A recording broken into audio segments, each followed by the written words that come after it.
Salut tout le monde, on se retrouve aujourd'hui pour parler refroidissement, mais cette fois-ci refroidissement de Raspberry Pi, puisque j'ai enfin mis la main sur un ventirad pour Raspberry et on va voir est-ce que ce truc-là a vraiment lieu d'être. Mais j'ai enfin eu l'occasion finalement d'en acheter un, à savoir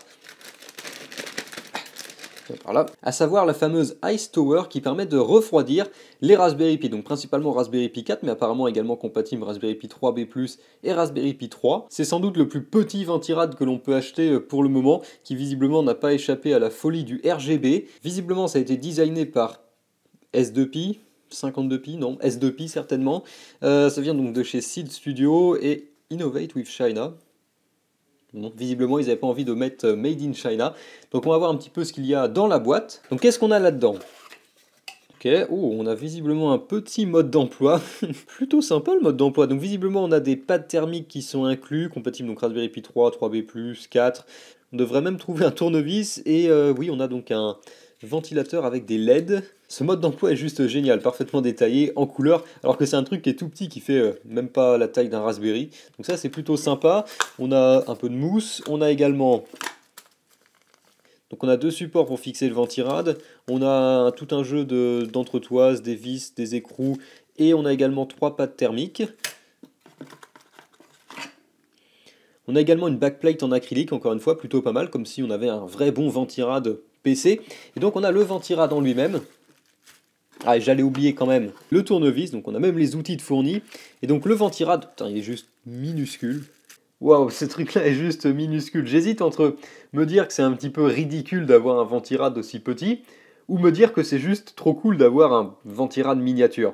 Et la finition est pas mauvaise du tout, donc on a un seul caloduc, apparemment c'est un caloduc de 5 mm de diamètre, donc qui fait un U, donc ça c'est assez classique. On a alors évidemment pas beaucoup d'ailettes, hein, mais bon, on a un petit ventirad après tout. On a également donc deux plaques en aluminium sur le dessus et sur le dessous, qui permettent donc à la fois d'améliorer un petit peu la finition, de coller le logo du fabricant, et qui servent également de support pour le ventilateur. Et donc le caloduc est en contact direct avec le processeur, la partie basse évidemment est écrasée pour avoir une surface à peu près plate. Et donc on a le petit bloc en alu ici sur lequel on doit certainement fixer les deux supports qu'on a vus juste avant. Voilà tout ce qu'on a avec ce petit dissipateur, plutôt pas mal. Juste pour rigoler, voilà la taille d'un dissipateur Intel stock d'origine. Et voilà la taille de notre petite Ice Tower.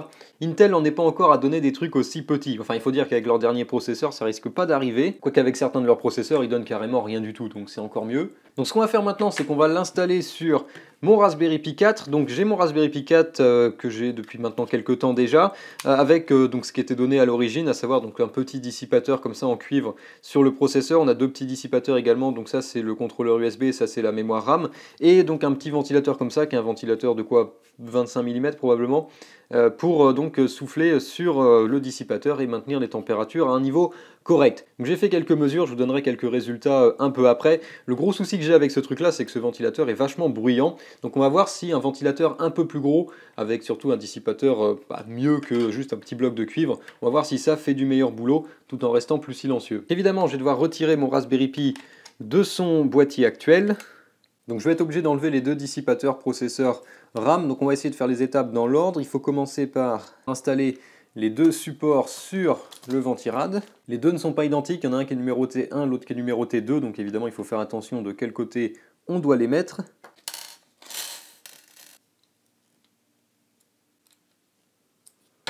Ensuite on doit installer des réhausseurs aux quatre coins. Maintenant il faut que je retire les dissipateurs que j'avais mis à l'origine.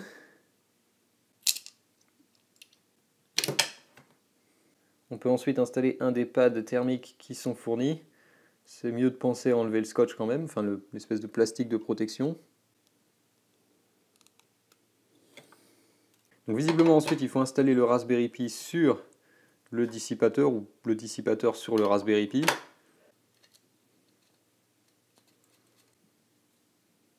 On vient comme ça installer des entretoises pour pincer le Raspberry entre les entretoises. Ça appuie pas énormément, enfin je veux dire ça pourrait forcer un peu plus dessus. Et donc en dessous après on peut venir normalement installer la plaque en acrylique qui est fournie. En retirant les protections c'est mieux. Et donc ça vient se visser directement sur les entretoises. Et on peut ensuite brancher le ventilateur, donc il se branche sur le 5 volts. Alors ils sont assez sympas, ils ont même donné un diagramme du GPIO. Et donc ils nous le disent à la fin, mais ça peut être un petit peu bruyant évidemment, puisqu'on a un ventilateur, donc on a la possibilité de se brancher sur le 3,3 volts au lieu du 5 volts pour ralentir un petit peu le ventilateur. Et donc voilà ce que ça donne. Donc on a une entretoise, une vis et un écrou en rab, donc c'est bien, ils ont donné un truc en rab de chaque, plus nos deux pads thermiques. Je trouve ce truc-là plutôt sympa de pouvoir voir en plus le système de fixation, le Raspberry Pi comme ça qui flotte au-dessus de la table. C'est plutôt pas mal et je trouve ça plus cool finalement que d'avoir juste un boîtier noir banal. Maintenant on va voir un petit peu ce que ça donne, question refroidissement. Oh yeah, regardez-moi un peu ce RGB. Alors c'est pas en plein jour forcément que ça rend mieux, mais c'est plutôt cool quand même. Je peux également dire que c'est définitivement beaucoup plus silencieux que mon autre boîtier comme ça avec mon petit ventilateur sur le dessus. J'ai fait une petite mesure juste avant du bruit et au niveau décibels, j'étais aux alentours des 33-34 décibels avec donc le boîtier précédent. Et ce en étant environ 30 cm du boîtier, donc j'ai fait la mesure avec mon téléphone, évidemment c'est pas très précis, mais le but c'est surtout d'avoir un point de comparaison.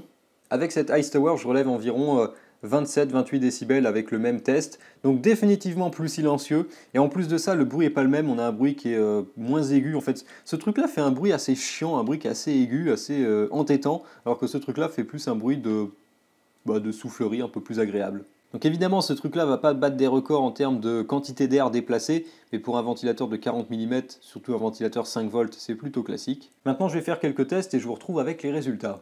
Et me revoilà avec les résultats, donc évidemment ça sert à rien de faire durer le suspense plus longtemps, cette Ice Tower est plutôt efficace et sans doute le meilleur système pour refroidir un Raspberry Pi actuellement. Enfin le système le plus efficace sans avoir à coller une vraie soufflerie sur le Raspberry, donc le système qui est à la fois efficace et qui reste discret et utilisable. Donc au niveau des résultats, j'ai fait 4 tests, les tests ont été faits avec mon Raspberry Pi 4, fréquence d'origine, donc sans overclocking. Le premier test, j'ai mis uniquement le petit dissipateur en cuivre donc que j'ai retiré évidemment. Donc avec ce petit dissipateur à l'air libre, sans ventilateur, évidemment on a des températures qui ne sont pas terribles, à savoir 50 degrés au repos et 83 degrés en charge. Évidemment ce 83 degrés en charge, c'est avec le Raspberry Pi qui se met en thermal throttling, donc qui réduit sa fréquence pour pouvoir réduire les températures, donc on a une baisse des performances et donc on est en gros en surchauffe. Donc on surchauffe avec juste un dissipateur. Si on rajoute ensuite donc le ventilateur, donc avec mon boîtier que j'avais avant, donc là évidemment ça permet de refroidir beaucoup mieux, ça permet de ramener les températures à 42 degrés au repos et 55 degrés en charge. Donc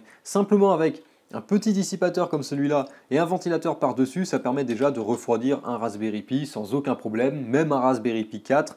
Le souci qu'il y a par contre avec ce système, c'est que le ventilateur, comme j'ai déjà dit, était plutôt bruyant. Maintenant avec cette Ice Tower, donc on est à 34 degrés au repos, 46 degrés en charge, donc évidemment ce sont les meilleures températures. Et comme je l'ai déjà dit, avec un système qui est moins bruyant que mon petit ventilateur que j'avais avant. Enfin j'ai essayé quelque chose, donc c'est la Ice Tower avec le ventilateur de débranché, donc en passive. J'insiste également sur le fait que la Ice Tower était donc à la verticale comme elle est là, et non pas à l'horizontale, donc ça peut jouer avec les effets de convection. Et un point également que j'ai pas précisé jusque là, mais au niveau de la température ambiante, on est autour de 25 degrés, ce qui évidemment peut avoir un petit peu d'influence sur les températures. Si vous faites le même test en hiver et qu'il fait 19 degrés chez vous, il faut s'attendre à avoir des températures plus faibles. Mais donc la Ice Tower en passive, on est à 37 degrés au repos et 60 degrés en charge. Donc cette Ice Tower en étant passive, sans ventilateur et donc sans bruit, permet de maintenir les températures à des niveaux acceptables. Donc comme on peut le voir, hein, cette Ice Tower fait plutôt du bon boulot. Est-ce que je vous la recommande? Eh bien évidemment, oui, c'est quelque chose qu'on peut trouver pour environ 20 €, un petit peu moins de 20 €. Pour ce prix-là, vous avez donc à la fois un très bon système de refroidissement